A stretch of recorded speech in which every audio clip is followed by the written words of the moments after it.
Voici tout ce qui reste de la route nationale numéro 1 après la pluie qui s'est abattue sur Kinshasa et dans le Congo central. La route est coupée en deux au niveau de Kingantoko, 3 étages dans le territoire de Kasangulu. L'essentiel de la chaussée a cédé. Les mincées, parties encore visibles, transformées presque en une cheminée pour des piétons, attendent qu'une petite secousse pour s'effondrer. L'honorable Didier Moukoko, Kinanvouidi, témoin de cette catastrophe, explique.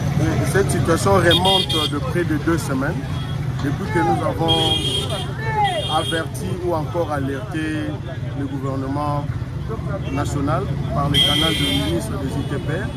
Malheureusement, aujourd'hui, déjà la nuit, nous avons été surpris autour de 3 heures avec une pluie diluvienne. Si on ne prend garde aujourd'hui, nous serons coupés entre Kinshasa et le Congo central. Au-delà de ces dommages, de cet effondrement de la route, la cité de Kasangulu est dans l'eau. Il y a une inondation terrible qui, c'est vrai, on appelle ça catastrophe naturelle, mais qu'on peut commencer à prévenir parce qu'il y a des pratiques techniques qui existent qu'on appelle tirer les routes et agrandir les caniveaux, entretenir les routes.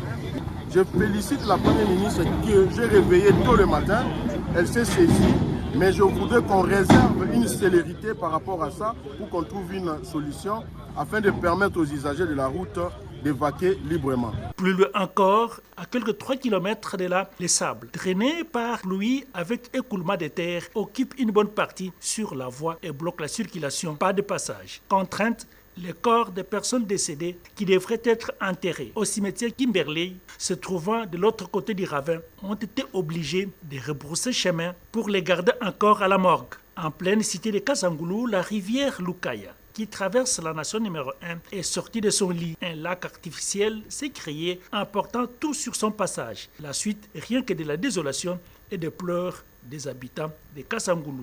Au regard de l'ampleur de toutes ces catastrophes, l'intervention pour la réparation est plus qu'impérative en vue de sauver, dans un temps record, cette voie de communication d'intérêt capital pour l'économie du pays et maintenir le trafic entre Kinshasa et Matadi. Des intempéries et catastrophes étant imprévisibles, la prévention reste la seule voie de salut. Heureusement, du côté du gouvernement, l'intervention est déjà au point. Des travaux ont débuté pour lutter contre l'évolution de ces ravins sur la route de Matadi.